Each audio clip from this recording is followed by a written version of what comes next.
აი ამ ფრთხილი ნაბიჯებით, არა, შენ ფაქტიურად იწყებ მეტი და მეტი ფსიქოთერაპიული რესურსების და მეთოდების გამოყენებას და ბავშვს ეს მოსწონს უკვე. იმიტომ რომ შვებას ხედავს. ჩემი შემოტანილი ტერმინია ადამიანური განზომილებები. მაგალითად სკოლა ადამიანური განზომილებაა, არა? მეგობრობა არის ადამიანური განზომილება. პრობლემა კი ადამიანური განზომილებების გარეთ დგას. პაციენტი უჯერებს ექიმს. კლიენტი კი არის წამყვანი ფსიქოლოგსა და კლიენტ შორის ურთიერთობა. ის არის წამყვანი და არა ფსიქოლოგი. უყურე დღეს შენ გადადიოდი ქუჩაში, მანქანა გეჯახებოდა და შეგეშინდა. მეორე დღეს დგეხარ ნაბიჯს ვერ ადგავ. გეშინი ამასობაში არაფერი, მანქანა არ არის. მაგრამ ფობია ჭკვიანია, ის გეუბნება, ცირა მე სტატისტიკით ხელმძღვანელობ და მე მაგ გამოცდილება ადამიანიდან მოყოლებ. სისტემური სჭირდება რა დაჩმორების მექანიზმი ადამიანის რომ ესე იგი მისგან ჩამოაყალიბო კარგი ესე იგი საბჭოთა მოქალაქე homo soviet. მით უმეტეს ქართულს.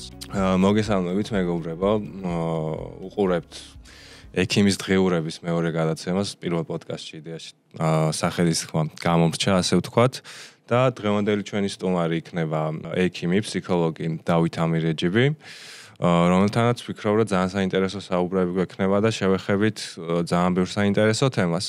და საინტერესო უნდა იყოს ესე ვთქვათ როგორც მედიცინის წარმომადგენლებისთვის, ასევე საზოგადოებრივ მაცხოვრებლებისთვის, იმიტომ რომ ეს პოდკასტი ემსახურება ორივეს, როგორც ავამაღლოთ მედიცინაზე რაღაც შეხედულებები, ასევე ხალხშიც ესე ვთქვათ ცნობიერება ავამაღლოთ შეძლების დაგვარად. როგორ ხართ ბატონ დავით? სტუდენტობიდან, ესე ვთქვათ, ძალიან დიდი დრო გავიდა ჩვენი შეხვედრიდან და როგორ ხართ, მოგვიყევით, რა შვებით?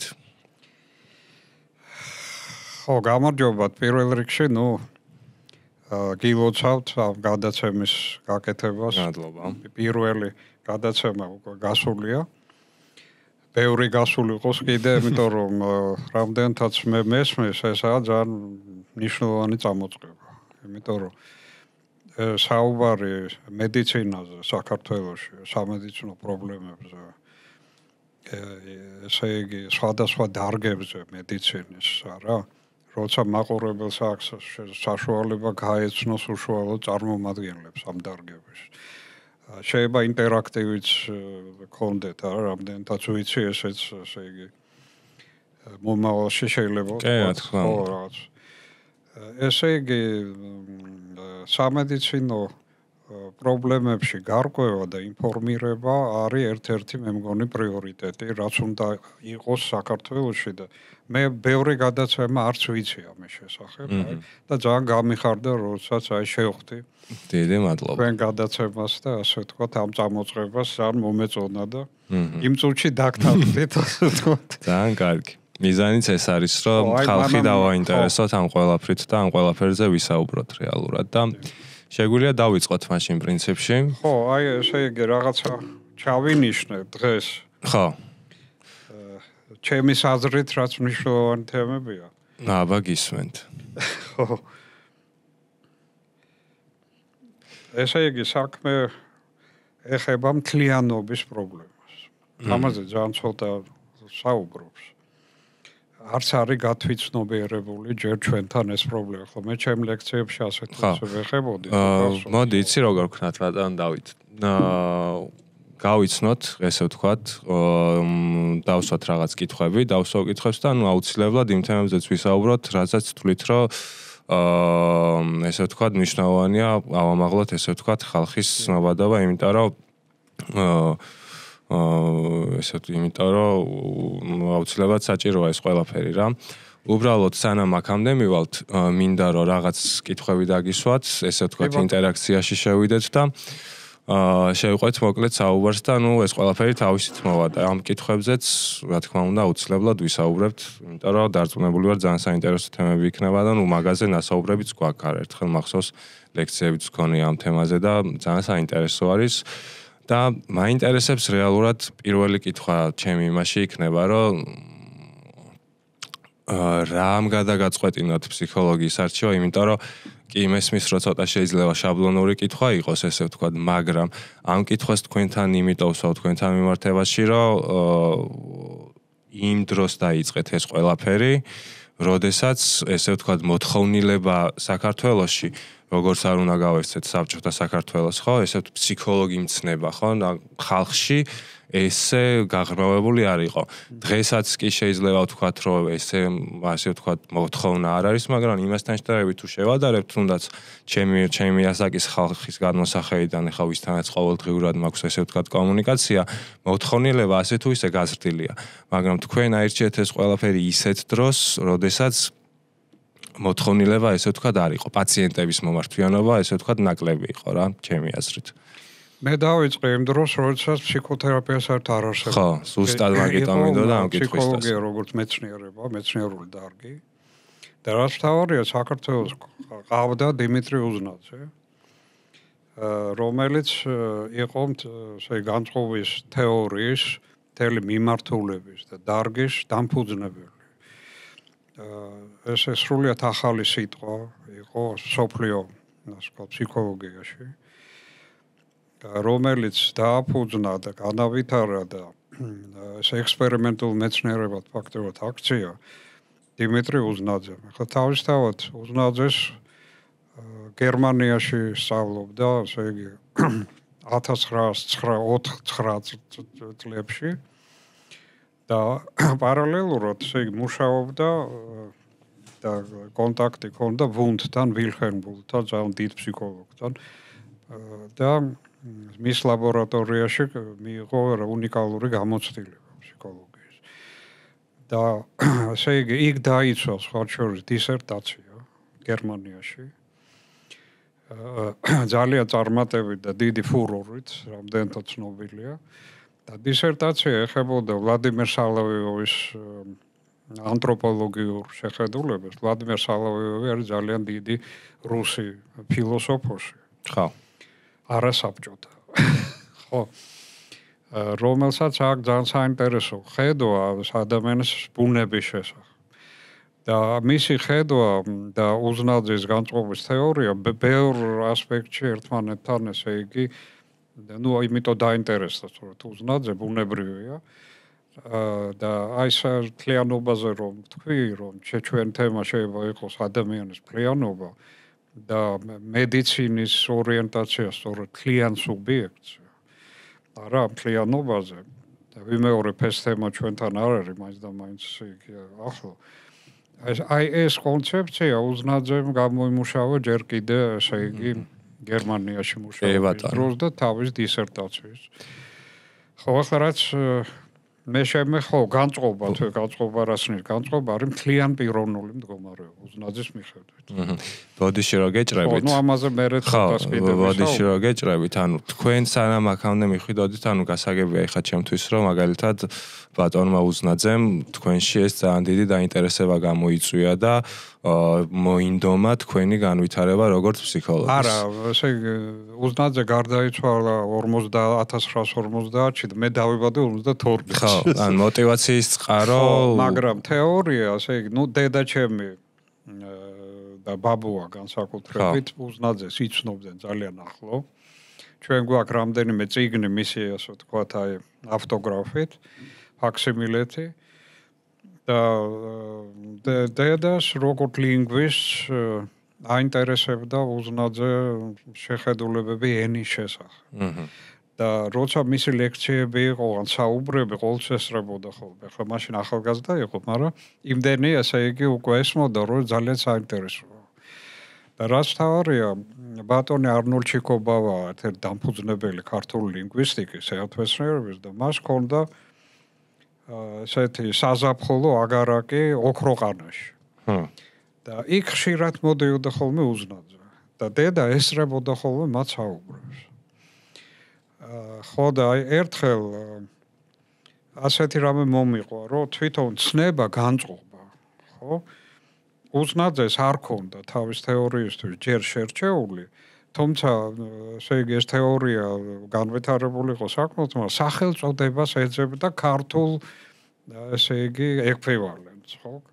აი იმ თეორიის დასახელების, რომელიც შეიძლება ქართულად ჟღერდეს კარგად და რამდენადაც მე ვიცი დედა სიტყვებით, არა ეს სიტყვა შეურჩია სწორედ არნოლდ ჩიკობა უზნაძეს რადგან უზნაძე ლაპარაკობს მოწყობაზე, აწყობაზე რა, ესე ფსიქიკის, ფიზიოლოგიის, ხო, ნერვული აპარატის ნევროდაქცევის, აწყობა, მოწყობა და თან განწყობილებაზე, გუნება განწყობილებაზე. ამიტომ არნოლდმა შეურჩია ეს სიტყვა, როგორც ერთი მხრივ აი ემოციის, გუნება განწყობის გამოხატულება და მეორე მხრივ სწორედ როგორც აწყობის, მოწყობის, წყობის, რა.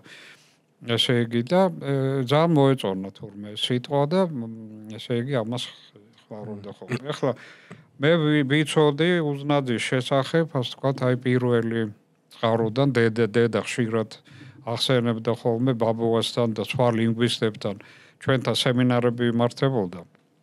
სახში ენათმეცნიერო დედა მართავდა. მე ვესწრებოდი ხოლმე და ესე იგი განწყობის და ენის შესახებ ეს მსჯელობებია რა ძალიან საინტერესო იყო. ეს ერთი მხარე. მეორე მხარე იყო ესე იგი ბატონი ნათაძე, ნოდარ ნათაძის მამა, რომელიც იყო უშუალოდ მოწაფე უზნაძის და მისი თანამშრომელი. მასთან ერთი შეხვედრის შემდეგ, ესე იგი, მან გადამაწყვეტინა, რომ მე ჩამებარებია ფსიქოლოგიის ფაკულტეტზე. ხო. ხო და მე უკვე მზადყოფნა მქონდა. ამისთვის აი რაც მოგიყევით. და ფსიქოლოგიის ფაკულტეტი მაშინ ძალიან საინტერესო იყო, იმიტომ რომ შემორჩენილი იყვნენ სწორედ ის ხალხი, ვინც იცნობდა უზნაძეს, ან უშუალოდ მათი მოწაფეების მოწაფე. გასაგებია. ამიტომ ეს ასე განწყობის თეორიის სკოლა იყო ფაქტიურად შენარჩუნებული და უზნაძის შეხედულებები ამ ფაკულტეტზე და საერთოდ გერმანულ ფსიქოლოგიაზე ქონდა ლაპარაკი, ფილოსოფიურ წყაროებზე. ეს იყო ძალიან საინტერესო კურსები. და ერთ-ერთი აი თქვენ აი ამ კურსების გავლის მომენტში და ესე ვთქვათ ერთ-ერთი უმნიშვნელოვანესი ცენტრი იყო საერთოდ უზნაძე იყო დამფუძნებელი ერთ-ერთი დამფუძნებული უნივერსიტეტის 1918 წელს აი ის მან გახსნა იქ ფსიქოლოგიური ლაბორატორია, ფსიქოლოგიის დარგი უნივერსიტეტში. შემდეგ გასაბჭოების შემდეგ სირთულეები დაიწყო. იმიტომ რომ უზნაძის თეორია მიუღებელი იყო საბჭოთა იდეოლოგიისათვის. ხო, იდეალისტურ თეორიას ეძახდნენ, ბურჟუაზიულ თეორიას იძახდნენ, რა. მაგრამ იმდენად დიდი ფიგურა იყო თავისთავად უზნაძე და იმდენად ცნობილი და მიღებული ევროპაშიც, რა, რომ ასე პირდაპირ თქვათ ვერ ხურავდნენ მის ასე ვთქვათ, აი მის გახსნილ ფაკულტეტს, უკვე საბჭოთა დროს გულისხმობ, ხო? და მაგრამ უზნაძე იძულებული იყო, წასული იყო გარკვეულ დათმობაზე, ესე იგი, მოახდინა თავის თეორიის, ასე ვთქვათ, რაღაცა მისადაგება საბჭოთა იდეოლოგიისადმი, ესე იგი, სხვანაირად არ გამოდიოდა არაფრით და რამდენადაც მე მესმის, ის ლაპარაკობდა უკვე ეზოპეს ენით. აი მისი წერილები რო წაიკითხო და თქვა 1940 წელს გამოცემული ზოგადი ფსიქოლოგია, ხო, ეს ფუნდამენტალური ნაშრომი. ის რო გაიგო იქ რა წერია, თუ არა გაქვს საკითხული და არ იცნობ ნამდვილ უზნაძეს, ესე იგი საბჭოთა დრომდე უზნაძეს, ხო? მის პირველ შრომებს, აი თუნდაც 22-25 წლის ექსპერიმენტული ფსიქოლოგია, თქვათ, რომელიც მე აიგრძალა და საერთოდ არც ერთ ბიბლიოთეკაში აღარ იყო. მაგრამ მე საკითხული მქონდა შრომები. და დღეს არის ეს ლიტერატურა მისაწვდომი, რომ სხვამაც გაიგოს საბჭოთას, არა? გესმის, რომ ეს ეზოპეს ენით დაწერილი მრავალ ესე იგი დონიანია რა, ეს ტექსტი, რომლის გაშიფრვა საჭირო და გაშიფრვის აი გასაღებები არის სწორედ მის ძველ ნამდვილ ნაშრომებში. ასევე ჩემთვის ძალიან სხვაჩვენს მე ფიზიკის ფაკულტეტზე ჩავაბარე პირველად. ფიზიკის ფაკულტეტის დაიწყეთ ან. ხო. და მე გადახვედით ინტერესებდა ასტროფიზიკა ძალიან და მინდოდა ესე იგი აი ამ გზით წასვლა, მაგრამ აი შემდეგ ბატონ როევას ნათაძესთან როგორც გითხარით შეხვედრის შემდეგ მე ასე ვთქვათ გადავედი ფსიქოლოგიის ფაკულტეტზე. ამ ფიზიკის ფაკულტეტიდან უბრალოდ ესეთი კითხვა მაქვს, ხა თქვენ როდის მიხვდით, რომ ესე ვთქვათ, ფსიქოლოგია თქვენი იყო და ეს გზა უნდა გაიგრძელებინათ და ამ მიმართულებით ეს იყო პაციენტთან შეხვედრა თუნდაც თუ რა იყო ის მომენტი, რამაც ეს მოგცათ, რომ თქვენ ამ სფეროში უნდა გააგრძელოთ მოღვაწეობა და აქ უნდა დარჩეთ და განვითარდეთ. ხო, ესე იგი, თავიდან მე რაღაც ექსპერიმენტულ ესე იგი ფსიქოლოგიაში მუშაობდი, მეცნიერულ ფსიქოლოგიაში, განწყობის თეორიის კუთხით. და აი შეჯამება ჩემი მუშაობისა და ჩემი რაღაცა ექსპერიმენტული მიდგომაც მქონდა ორიგინალური, რითაც დაინტერესდნენ უცხოელი ფსიქოლოგები და რაღაცა მაშინ დამპატიჟეს მიუნხენში რაღაც ევროპელ ფსიქოლოგთა კონფერენციაზე. და იქ წარმოვადგინე ესე იგი ჩემი შედეგები ექსპერიმენტული კვლევის. მაგრამ შემდეგ ასე ვთქვათ მე გავეცანი, კარლ როჯერსი ჩამოვიდა საქართველოში, ძალიან დიდი ამერიკელი ფსიქოთერაპევტია. ესე იგი ჰუმანისტური ფსიქოთერაპიის ერთ-ერთი დამფუძნებელი ამერიკაში, კლიენტ-ცენტრირებული მეთოდის ავტორი, ცნობილი. და მას ჰქონდა აქ მოხსენება, ჰქონდა სემინარები და ბოლოს ჰქონდა ტრენინგ ჯგუფი, რომელშიც ესე იგი მე ბედნიერება ხვდა წილად და მოვხდე ამ ტრენინგ ჯგუფშიც. და ესე იგი ძალიან მნიშვნელოვანი იყო ჩემთვის ეს გამოცდილება პირადად როჯერსისგან, რაც ასე ვთქვათ, მივიღე.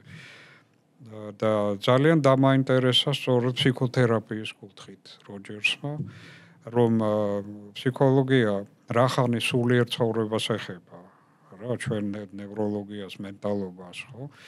ამას იკვლევს ფაქტიურად, რა.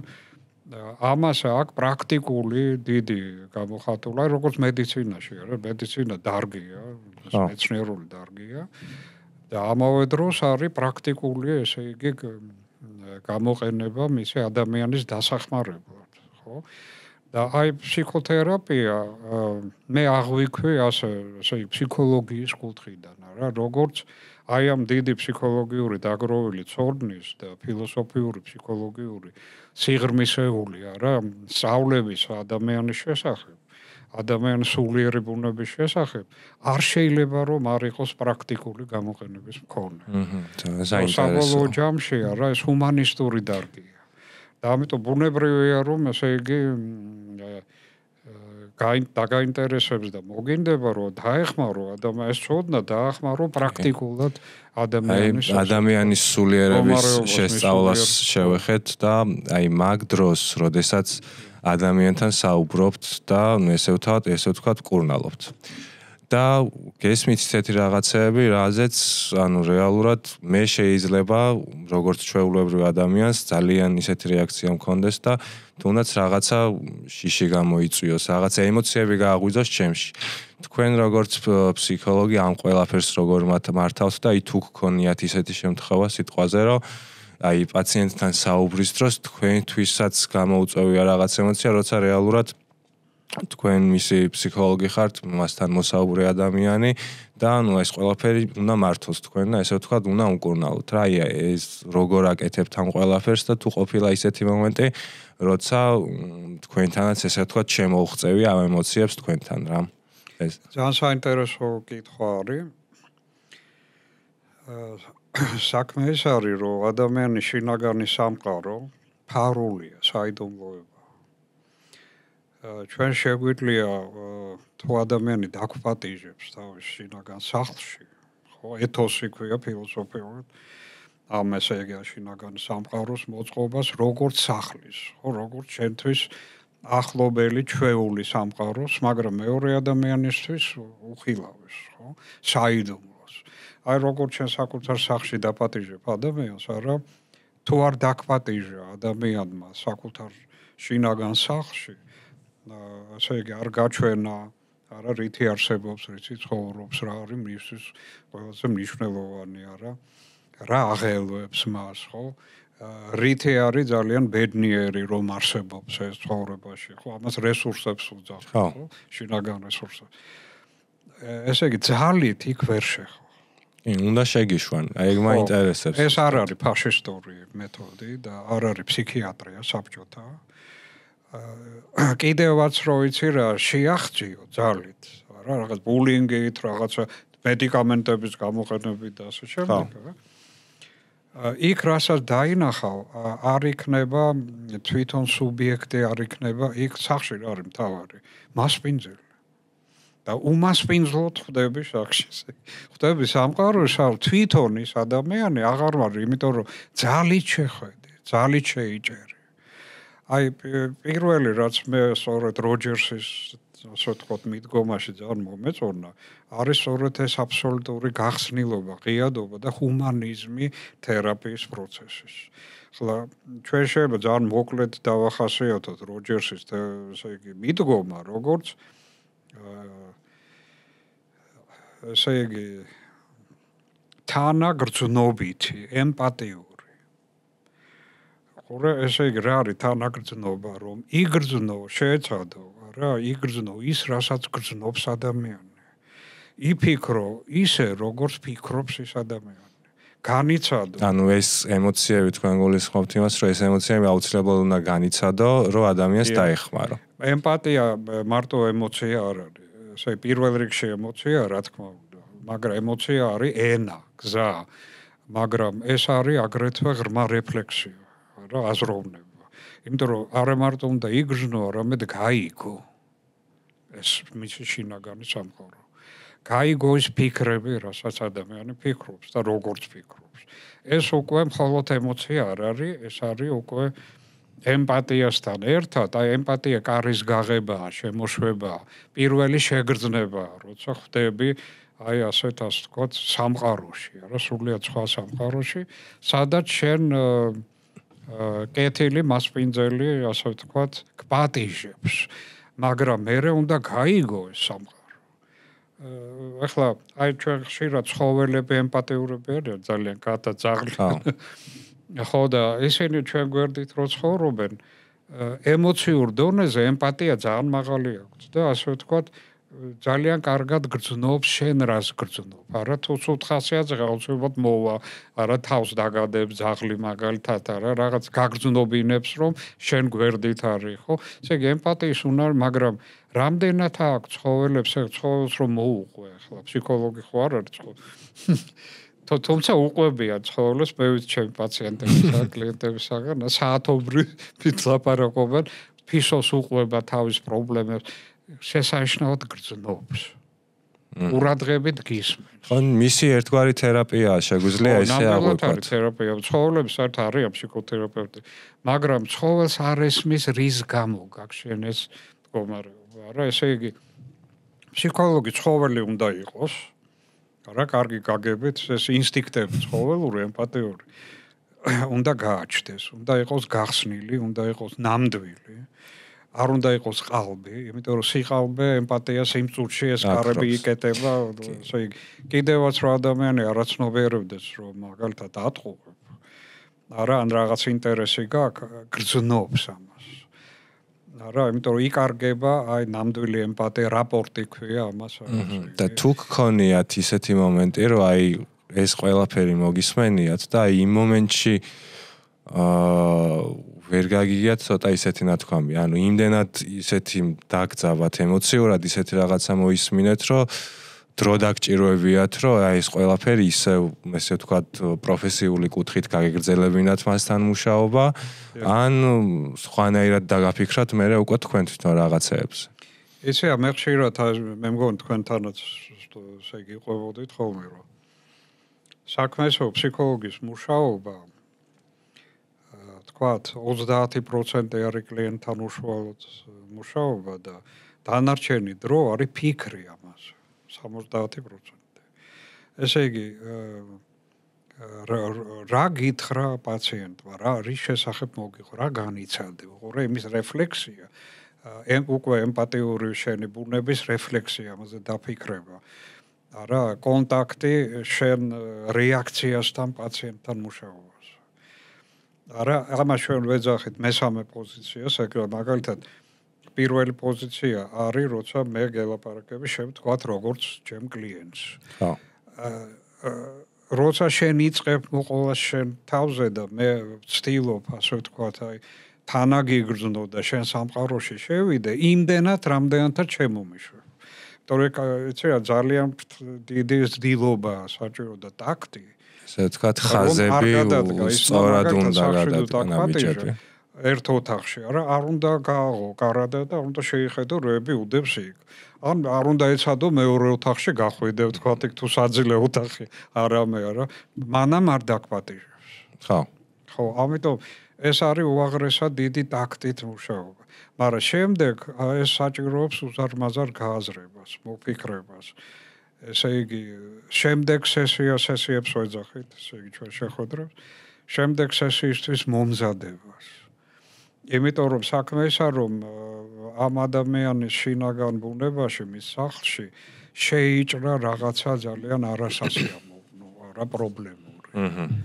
ისეთ თემაზე მიწევს ლაპარაკი, რასაც თავს კომფორტულად არ გრძნობ. იმიტომ რომ ასე ვთქვათ, ცდილობიანი ადამიანი აქვს პატიჟებს თავის სამყაროში და ჩვეულებრივ ადამიანები ერიდებიან ლაპარაკს, უცებ თავის რო გახალოს. ხო, რა თქმა უნდა. და არც არის სწორი, იმიტომ რომ ეს პრობლემა კონტექსტშია ყოველთვის. არა, ამიტომ კონტექსტი კი ბინადრობს იმ სახლში ან ზოგ ადამიანს სასახლე აქვს მთელი და ზოგ მთელი ქალაქის მერიც არის შინაგანი სამყაროს და ამის გაცნობას უზარმაზარი დრო ჭირდება. ჩემი აზრით უამრავი კულტურული რაღაც არა სილამაზეები არა შიშები ცალკე რაღაც შენობაში შეიძლება იყოს არა ან ოთახში რომელიც ჩაკეტილია პანდორას ყუთივით და იმის გახსნა არავის არ აინტერესებს მაგრამ ეს შიშები აწუხებს ამიტომ ბოლოს ესე იგი მაინც მისასვლელია ერთად უკვე ამ შიშთან და გასარკვევი მისი ბუნება ჩემი აზრით რეალურად მე როცა შემიძლია ისეთ პრობლემაზე ლაპარაკი რომელთანაც ჩემ მეგობართანაც დავილაპარაკებ ესე სადღაც რო წავალ ნებისმიერ ადამიანთან როცა შემიძლია ჩემ რაღაც პრობლემაზე ლაპარაკი ანუ ეგ პრობლემა ჩემთვის რეალურად მოგვარებადია მაგრამ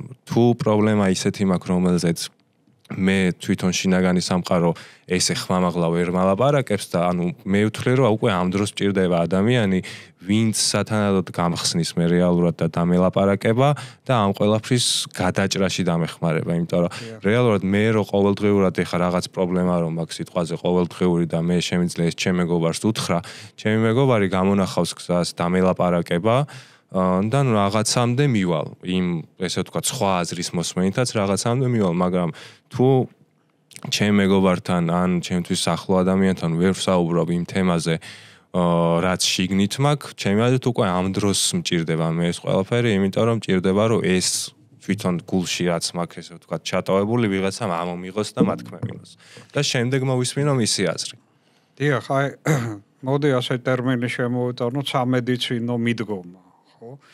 როდის არის საჭირო ექიმი? როდესაც შენ თვითონ ვერ მართავ შენ ჯანმრთელობის მდგომარეობას. იმ პრობლემას, რომელიც შეიძლება თავიდან რაღაც თქვა კვილი გეტკინოს, არა, ეცადო რაღაცნაირ გამორეცხვა გაიგეთო, სოდიანი წყლით ზოგი ეწევა ხოლმე. მაგრამ ხედავ რომ ვეღარ ერევი. და იზოლებული ხდები, გაწუხებს ძალიან საქმეს ვეღარ აკეთებ, ხო, ესე იგი უამრავი საქმეა საინტერესო კონცერტზე გინდა წასვლა რა დროს კონცერტია ესე ფაქტიურად ცხოვრება გენგრევა ამის გამო და თან ვერ მართავ შენ ესე საშინელი განცდავა ხო გჭირდება დამხმარე ეს არის სამედიცინო მიდგომა სამედიცინო მოდელი ხო დიდი სახიფათო მომენტია განსაკუთრებით როდესაც ფსიქოლოგია ეხება რომ ადამიანი ვერ მართავს საკუთარ განცდებს, საკუთარ მენტალობას ამ დროს, რა. ხდება ხშირად აგრესიული ამ დროს, ვერ მართავს აგრესიას. სხვის მიმართ არის აგრესიული. მერე ძალიან ნაღლობს, რა, იმიტომ რომ რაღაც სისულელეს გააკეთებს, მერე ეს ემატება კიდე როგორც სერიოზული პრობლემა, იმიტომ რომ ახლობელ საყვარელ ადამიანთან ამ უმართავი რაღაცა შინაგანი იმპულსის გამო, აფექტის გამო დაენგრა ურთიერთობა. ხო, ერთთან მეორესთან, ესე მეგობართან წრე რაღაცას სხვანაირად უყურებს უკვე, რა, ადეკვატური აღარ არის. და ასე დროს მას ჭირდება დახმარება. ხო, უყურე, დახმარება რაში? საკუთარი თავის გაგებაში. მართვაში. არა, ამა ძველ ბერძნები კრეზის უძახოლდნენ, ძამნიშნული ცნება, ბერძნულ, ნუ აი პლატონთან და სოკრატთან. ძალიან ცნება, რომელიც გულისხმობს იმას, რომ ადამიანის უნარი, ასე იგი, სხვა ნებისმიერი სამყაროში არსებული რაღაც მოვლენის, ასე იგი, ასე სპეციფიური უნარი, მხოლოდ ადამიანს რომ აქვს, ეს არის საკუთარი ცხოვრების, ფიქრების, ქმედებების, მართვის უნარი. აი შენ თუ შეგიძლია მართო შენი თავი, შენი ქმედებები, შენი ურთიერთობები, მაშინ შენ გაკრიზისი და ჩვენ ვამბობთ, ნუ უზნაძე იტყოდა, რომ ეს არის პიროვნული, შემდგარი პიროვნება, ჩამოყალიბებული პიროვნება. რა კრიზისის უნარიც მქონე. ნუ მენეჯმენტი მაგალითად თანამედროვე აქედან მოდის, რა. საფუძვლები არის ასევე პლატონის მოძღვრებაში კრიზისის შესახებ. ადამიანის არსია ეს უყურე, როდესაც შენ აღარ შეგიძლია კრიზისი, მეორე ადამიანი ხდება თითქოს, აი იცი, როცა ექიმთან გაქვს საქმე, ის მაინც სხეულს ეხება. და როცა ფსიქოლოგთან გაქვს საქმე, შენ საკუთარ მენტალურ სულიერ არსს ეხება. ამიტომ იქ იცი, მიყოლა სხვა ადამიანის შესრულება იმის გეგმის. შეუნდა გახდე ისეთი, როგორც ის ხედავს. უნდა დაიჯერო მისი ანალიზის. შენ თავი თვითონ კი არ უნდა გაანალიზო, არამედ დაიჯერო მის. ანუ იმისი გონება როგორ უყურებს ამ ყველაფერს. და მოხდები ავტორიტარულ სამყაროში, რომელსაც საბჭოთა კავშირი ქვია. იმიტომ რომ ფსიქოლოგი გახდება ამხანაგი ბრეჟნევი, აუცილებლად. მას ძალიან მოსწონს ეს, იმიტომ რომ ცერა ადამიანს საერთოდ ინტუიტურად რაღაც ბუნებრივად მოსწონს, როდესაც დომინირებს სხვა ადამიანს. ეს თუ ფსიქოლოგმა არ გააცნობიერა, ის გახდება უბრალოდ ლეონიდ ილიას ძე. და ასე ვთქვათ, ძალიან მოეწონება ის, რომ ამდენი კაშპიროვსკი, ხო? ამდენი ადამიანი აბსოლუტურად ექვემდებარება და ემორჩილება მის სიტყვას. მას შეუძლია ჰიპნოზი გაუკეთო, შეუძლია დააგდოს ძირს, რა. ასე ვთქვათ, რაც გინდა ის აკეთებინოს და ამით ამაყობს. და ადამიანს, რომელსაც აქვს შინაგანი პრობლემა და ესე იგი, კრიზისის აღდგენის ნაცვლად, როცა ფსიქოლოგი მართავს და შენც მოგწონს, იმიტომ რომ იცი რა, მისი აზრები, მისი ფიქრები, მისი კონცეფცია შენ შესახებ, ეს თუ შენ მიიღე და ასე ვთქვათ, იდენტიფიკაცია ამასთან გააკეთე და იდენტური გახდი ფსიქოანალიტიკოსის ანალიზის, რა. ასეთ შემთხვევაში შენ მშვიდდები, წყნარდები, იმიტომ რომ მისი ანალიზის მეთოდით ან ენას გასავლის ანალიზი, ეს ამას ნიშნავს, ის ამას ნიშნავს, ხო, რაღაცა.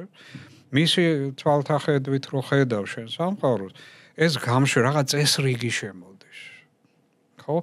და ერთი შეხედვით შენ ხდები ბედნიერი და ამას ქვია რა. ნუ თავიდან თუ ეწინააღმდეგები და ფსიქოანალიზში წინააღმდეგობა ძალიან ცნობილი ტერმინია და ყოველთვის ხდება პაციენტის მხრიდან, მაგრამ იქ არის მთელი რიგი მეთოდები, რომელთაც უნდა დაძლივო ეს წინააღმდეგობა და გადახვიდე უშუალო თერაპიულ ეტაპზე. არა, როგორც ფსიქოანალიტიკოსებს ესვე. მაგრამ ფსიქოანალიზში შენ მაგივრად აზროვნებს ანალიტიკოსი, მაინც. ხო? თუმცა თანამედროვე ფსიქოანალიზშია რა, რაღაცნაირად გაწონასწორებულია, რომ შენც აანალიზებ, მაგრამ იმენით აანალიზებ, იმ მეთოდებით აანალიზებ, რომელსაც გაძლევს ინსტრუმენტს ფსიქოანალიტიკოსი. და მისი სუპერვაიზინგის, ანუ მისი მუდმივი ყურადღების არა სივრცეში იწყებ ანალიზს შენი პრობლემა მასთან ერთად. არა? მე გამიჩნდა. ასე რომ წამყვანი და გურუ მაინც ასე ვთქვათ ლეონიდ ილიასძე რჩება. ის გეუბნება შენ როგორი ხარ, როგორი არ უნდა იყო, როგორია წესიერი საბჭოთა ადამიანი. ხო, თუ ფსიქიატრიულ კლინიკაში მოხდი, დიდი სახელმწიფოებრივი არსებობს საბჭოთა, რა არის შიზოფრენია, ჩამოწერილია. თუ შენ შიზოფრენის დიაგნოზი ხარ, შენ უნდა ამ წიგნში, რაც შენ შესახებ წერია, ის დაიჯერო. გესმით? ჩაგიბეჭდან. და თუ დაიჯერებ, შენ კარგი პაციენტი ხარ, იმიტომ რომ ასე ვთქვათ, საბჭოთა ფსიქიატრი ხედავს, რომ შენ აღიქვე ეს თერაპია, რომ შენ მიხვდი, რა ვინ ხარ და ხარ ავანტყოფი.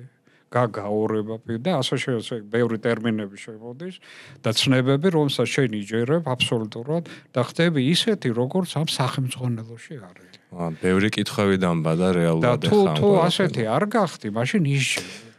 იმავე ფსიქიატრიულ კლინიკაში. ეს ხო დროებითი თერაპია გამოდის, მაშინ, იმიტომ რომ ის პაციენტი გარკვეული დროის შემდეგ კრიზისი დაკარგული. მიხვდება ამ ყველაფერს და ბევრად უარის მდგომარეობამდე მივა ჩემი აზრით. ესე იგი შენ აბსოლუტურად დამოკიდებული ხდები ექიმზე. დაკარგული გაქვს, ესე იგი ეს კრიზისის უნარი, არა, პიროვნული საწყისი და ხდები, მენტალური ახლა ძალიან პრიმიტიულად რო ვთქვა, ეს მონობის გარკვეული ფორმა. საბჭოთა მოქალაქეები ყველანი მონები ვიყავით. იმიტომ რომ საბჭოთა იდეოლოგია არა მარტო სოციალურ-ეკონომიკურ სამყაროს მართავდა, არამედ ზურებოდა თავის იდეოლოგიით შენ, ასე ვთქვათ, მენტალურ და შენ იძულებული იყავი გეფიქრა როგორც ამხანაგი სტალინი. შენ თუ არ ფიქრობ როგორც ამხანაგი სტალინი და არ ცხოვრობ ისე როგორც ცენტრალური კომიტეტის დადგენილებებში არის, არა, მაშინ შენ გაუცხოებული ხდები საზოგადოებაში და ისჯები. როგორ უნდა გამოვიდეთ ამ ყველაფრიდან თუ ესეთ ვითარებაში ვართ და ესე ვთქვათ ფსიქოლოგია ესეთ შეგხვდა სამწუხაროდ, რომელიც ჩვენზე манипуლირებს და ჩვენზე ჰიპნოზს აკეთებს. ამ შემთხვევაში რა შვებით? პირველ რიგში პაციენტის განმოსახედიდან როგორ უნდა მივხვდე მე, რომ იცი რა მე ეს ადამიანი კი არ მკურნალობს, მავნებს პირიქით და ესე ვთქვათ თავის ჭკუაზე დავყავარ და ის ამ ყველაფრით სიამოვნებას იღებს. დიახ. ჯერ დავაფიქსიროთ ერთი აზრი, ამ ხიანობაზე დავიწყეთ ხო ლაპარაკი, რომ განწყობა მხიან პიროვნული მდგომარეობაა და უზნაძისთვის ყველა საინტერესო და მნიშვნელოვანი სწორედ ხიანობის კონცეფცია. აი, როდესაც ჩვენ გვაქვს საქმე ამ სამედიცინო მოდელთან, ცუდ სამედიცინო მოდელთან, ფსიქიატრიაში და ფსიქოთერაპიაში, რა იკარგება მაშინ? კრიზისი. და კრიზისი რა არის? ეს არის მთავარი, ესე იგი, თავარი ასპექტი მთლიან პიროვნული მოწყობის ადამიანის. თუ არ არის კრიზისი, შენ მთლიანობა არ გაქვს საკუთარ თავთან პირველ რიგში. იმიტომ რომ საკუთარ თავის მიმართ გაქვს უნდობლობა. ზოგჯერ უბრაზდები მას, იმიტომ რომ ის კომკავშირში გიშლის ხელს რო შეხვიდე და გახდე კარგი კომკავშირი რაღაცებს, ესე იგი, ამიტომ ის უნდა იყოს სადღაც ჩაკეტილი, როგორც ბავშვი, ცელქი ბავშვი რო არის, ხო? და გიშლის ხშირად რაღაცების კეთება, სერიოზულ საქმეს ვერ აკეთებ, იმიტომ რომ ცელქობენ შენ გარშემო.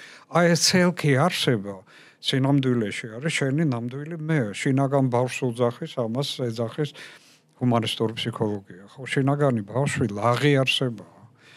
ხო, ეს რაღაც სულიერი არსებაა. და მასთან ურთიერთობა უნდა დაამყარო, ხო? და მის სიცელქეს გაუგო, რატო ცელქობს? რას ნიშნავს ეს მისი თამაში? არა, რატო არ მოსწონს ან შენ როცა პარტიულ კრებაზე ხარ და იწყებ, ასე ვთქვათ, იმას, რა ქვია, ძილი გინდება, მთქნარებას იწყებ, არა? უინტერესო ხდება, მე მიდიხარ საბჭოთა ფსიქოლოგთან და ეუბნები, იცით, ძალიან მნიშვნელოვან მოხსენებებზე პარტიულზე. მე ინტერესი მეკარგება, ძილი მინდება. ან როცა ლიტერატურას ვკითხულობ, არა, თქვათ მარქსის-ლენინისტურს, მეძინება ხშირ, არა და საჭიროა ამ მიშველეთ. და ეს ცელქი ბავშვი ფაქტიურად შენში, რომელსაც არ უნდა ეს ლიტერატურა არ აინტერესებს. არც პარტიული კრება არ აინტერესებს, იმიტომ რომ იქ მისთვის ადგილი არ არის. იქ სულიერი არსებისთვის ადგილი არ არის, ამიტომ ის გაგდებულია. შენ ფიზიკურად ხარ ამ კრებაზე, რა, მენტალობა თითქოს საზროვნო აპარატ მეხსიერება, ფსიქოლოგია, მაგრამ შენი სული იქ არ არის. და უცებ არა სული გეძახის და რაღაცებს გახსენებს, რომ აი რაღაც მინდორს დაგანახებს, ჩანჩქებს, რომელს არაფერის კავშირი არ აქვს პარტიის კრებასთან. ჩემი აზრით, რეალურად ეს ყველაფერი თუნდაც ეს ამ ნებისმიერ რაღაცაზე რა, ეხლა მე რო ავიღოთ, მე რაღაცას უსმენ და აი რაღაც მომენტში აღარ მინდა მოსმენა, თუნდაც ეს ძილიანობა რო ვახსენეთ და ეს ბავშვის ფსიქოლოგია რომ ერთვება, რომ თამაში მინდა ეს ყველაფერი ჩემი აზრით არის, ესე ვთქვათ, სტრესთან ერთ-ერთი გამკლავების, ესე ვთქვათ, სტრეს უმკავლდები მე ასე, იმიტომ რომ მე ამ დროს თავს არ ვგრძნობ კომფორტულად, ისეთ ვისტრესები ამითი და ამ ყველაფერში უკვე ჩემი ბავშვი ერთვება, ბავშვობაში როგორ რეაგირებდი ამ ყველაფერზე მე როცა სიტყვაზე რაღაცა არ სიამოვნებდა და მაგიტომაც არის რომ თუნდაც სტრესი რო ავიღოთ, იმიტომ რომ ხა სტრესი ყველას თავისებური აქვს, მაგრამ გამოხატვა ამ სტრესის ყველა სხვანაირი აქვს. ზოგი აგრესიით გამოხატავს,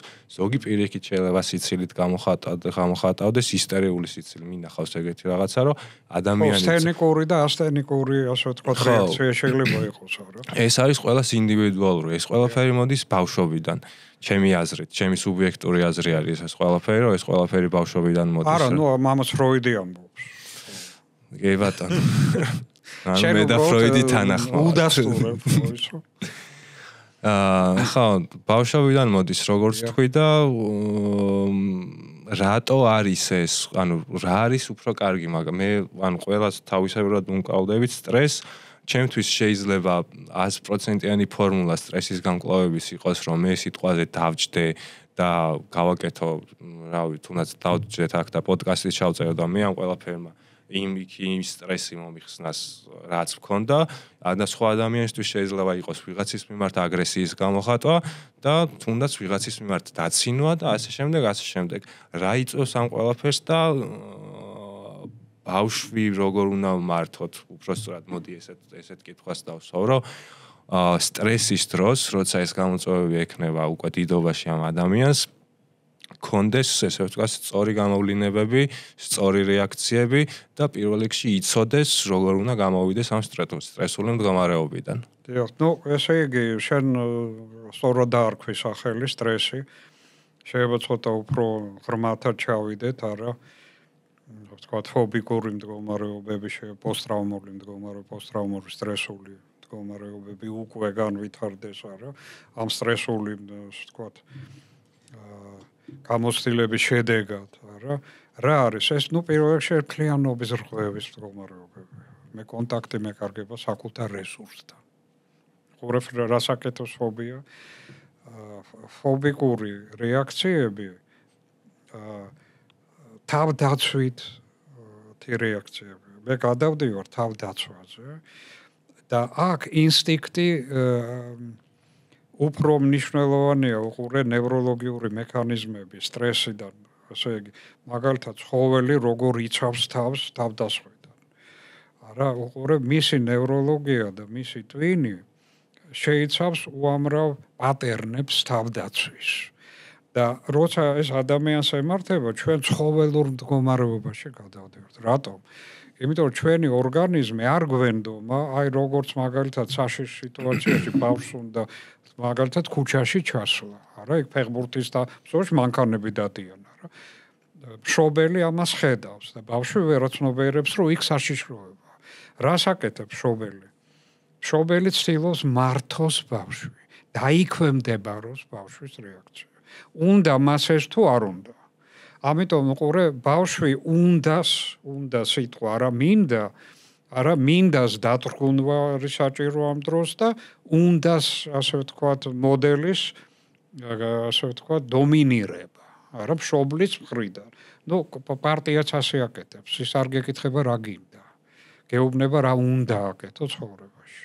და როდესაც მე გადავდივარ უნდას პოზიციაზე არა და ვექვემდებარები ფობიკურ მექანიზმს ჩემში, მაშინ მე იქ აღარა ვარ.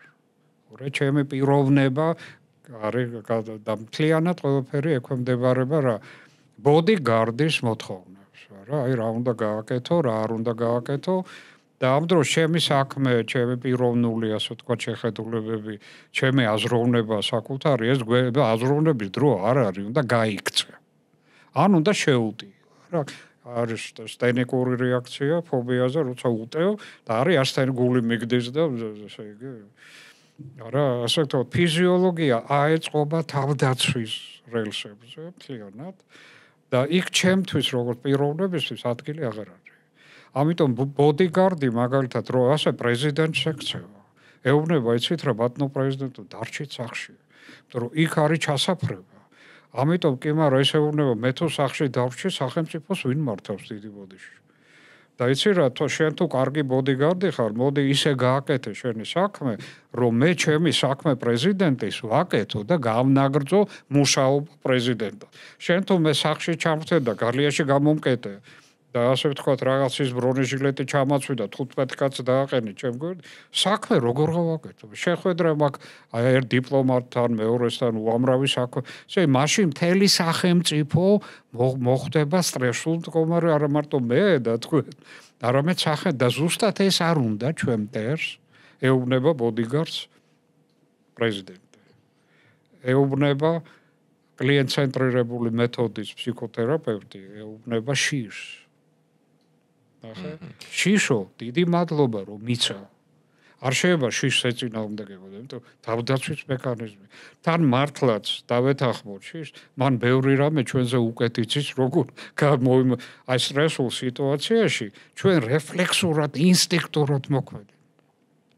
მე თო იქ ფიქრი დავიწყე და ამის გააზრება და ფილოსოფიური ისა დავიღუპები, ხო? ამიტომ ამის უფლებას მე არ მაძლევს ინსტინქტი.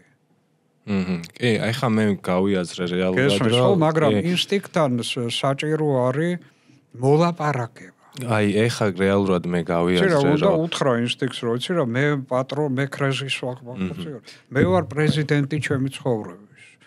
ბოდიგარდს უნდა ელაპარაკო რა და ცუდი ბოდიგარდი გეტყვის მე არ ვიცი შენ ვინ ხარ ჩემს თავარია შენ ცოცხალი დარჩე რა და შენ თუ მოკვდები რა ამით საქმე გაკეთდება ამიტომ დამიჯერე რა ეხლა მე ვარ აქ პრეზიდენტი გასაგებია აი ეხლა მე რაც გავიგებს ამ ყველაფრიდან არის ის რომ და კარგი ბოდიგარდი ერთის დაუმატებდა კარგი ბოდიგარდი განვითარებულია რა იმას კარგადაა გააზრებული რომ ის მარტო სიცოცხლეს კი არ იცავს საქმიანობას იცავს და მთელ სახელმწიფოს იცავს, რომ პრეზიდენტმა გააკეთოს საქმე. ამიტომ ის არის მუდმივ კონტაქტში პრეზიდენტთან, ითვალისწინებს ისე და დაიცვა პრეზიდენტი, რომ არ დააზიანო მისი საქმიანობა. ეს ძალიან მაღალი დონის დაცვა, სახელმწიფო დაცვა. და შესაძლებელია განვითარება ფობიკური მექანიზმის. განვითარებული ფობიკური მექანიზმი ეს არის სიკეთე და არა ბოროტება. ამას აკეთებს ფსიქოთერაპია. ან ვითარებს არა ებრძვის შიშებს, როგორც უცოდინარი ფსიქოლოგი. ეს ყველაფერი ბუნებრივად უნდა მიიღოს. ადამიანს გაწირავ სასიკვდილოდ, რომ შეიძლება ებრძოლო შიშს. ეხლა მეომარი წარმოიდგინე ბრძოლის ველზე ფსიქოლოგი ხელავს, ხო? ესე იგი ფსიქოლოგი მივიდა დაამშვიდა დააწყნარა ტაბლეტი მისა დამამშვიდებელი, არა უთხრა რომ არაფერი არ ხდება, ნუ ღელავ. არა, გაიხედე, სადმე არის ტანკი, მოფრინავს ბეპე. არა, არაფერი, ხო, სიმშვიდე ყველაფერი და რატო ღელა? ასე თუ დაამშვიდე, მებრძოლი. ის ასე მშვიდად წავას, ის სასიკვდილოდ, არა? იმიტომ რომ მისი სიფრთხილე, მისი ზესიფრთხილე, მისი სტრესი საჭიროა თვითგადარჩენის. ფობია მუშაობს ადამიანის გადარჩენაზე საშიშ სიტუაციაში, ობიექტურად საშიშ სიტუაციაში. მაგრამ როცა ფობია მუშაობს, მაშინ როცა ესეთ სიტუაცია აღარ არის, რაღაცა მოხდა, შეგეშინდა, მერე დაგეწყო ფობია. რეალურად არაფერი არ ხდება, მაგრამ გეშინია. ეს ფობია არის ნარჩენი ფობია, პოსტტრავმული მდგომარეობები უკვე სადაც არის მოლაპარაკებები, საჭირო ფობიკურ მექანიზმს, ამიტომ აქაც ჭკვიანია ფობია. უყურე დღეს შენ გადადიოდი ქუჩაში, მანქანა გეჯახებოდა, შეგეშინდა. მეორე დღეს დგეხარ ნაბიჯს ვერ ადგავ. გეშინი ამასობაში არაფერი, მანქანა არ არის. ის გაკ დატოვებული. ხო, აქ უყურე, აქ საჭირო არის, მაგრამ ფობია ჭკვიანია, ის გეუბნება, ცირა მე სტატისტიკით ხელმძღვანელობ და მე მაგ გამოცდილება ადამიანიდან მოყოლებული. გაცილებით უფრო ჭკვიანი ვარ ვიდრე შენ. იმიტომ რომ შენ რამდენი წლის ახარ, ну თქვათ 80 სიღავ კი. 80 წელი რა არის? მე ესე იგი ასეულობით 1000 წლის დახვეწილი გამოცდილება მაქვს როგორ დაგიცვა. სახეობა როგორ დავიცვა, არა მარტო როგორ ინდივიდი. და შენ მეჭკუას თუ შეიძლება ნუ მასწავლე, ფობია გეუბნება. ამიტომ მე რო გაშინებ ახლა შენ რო ქუჩაში ვერ გადადიხარ, იმიტომ რომ სტატისტიკურად რახან ეს ერთხელ მოხდა, შეიძლება მეორედ გამეორდეს. ეხა რა დაკითხვა დამება და მე ამ ყველაფრიდან ბოდიში ჩაგეჭრებით. ერთი მიღება მადლობა აუცილებლად. თო დაცვის მე. ხო. კი ბატონო. რა კითხვა დამება და ეხა მე რეალურად. კი ბატონო, ეს ფობია ჩვენ ესე ვთქვათ გადამრჩენელი არის და ინსტინქტი არის რა, მაგრამ ძალიან ჭკვიანი გადამრჩენელი. კი, რა თქმა უნდა. მაგრამ არსებობენ ისეთი ადამიანებიც, რომლებიც ესე ვთქვათ, overthinker-ები არიან, overthinking-ში გადადიან და მუდმივად ამ სტრესში იმყოფებიან ნებისმიერი თუნდაც უნიშნელო სიტუაციის გამო ჩემი გადმოსახედიდან. და ანუ მათთვის ახლა რეალურად ამ ყველაფრის მართვა უკვე სამართავი აქვთ ეს ყველაფერი, იმიტომ რომ აი პასტა რო აიღო და მელანი გაუვიდა და ხელზე ესე ვთქვათ წაესვა. ამისგანაც კი შეიძლება ისეთი ემოციები გამოიწვიოს და ისეთი ტრიგერი მიცეს, რომ რაღაცა სტრესი განუვითარდეს ამ ყველაფრისგან და ამაზე ზედმეტად ბევრი ფიქრი დაიწყოს, რაზეც ახლა მე რეალურად ფიქრს არ დავიწყებ, იმიტომ რომ ჩემთვის პირადად იმდენად უმნიშვნელო რაღაცა არის და იმდენად მარტივად მოსაგვარებელი პრობლემა არის, რომ ზედმეტ ფიქრს, ესე ვთქვათ, არ თვლი საჭიროდ, რომ მე ამაზე ვიფიქრო და ამან სიტყვაზე რამენაირად დამსტრესოს.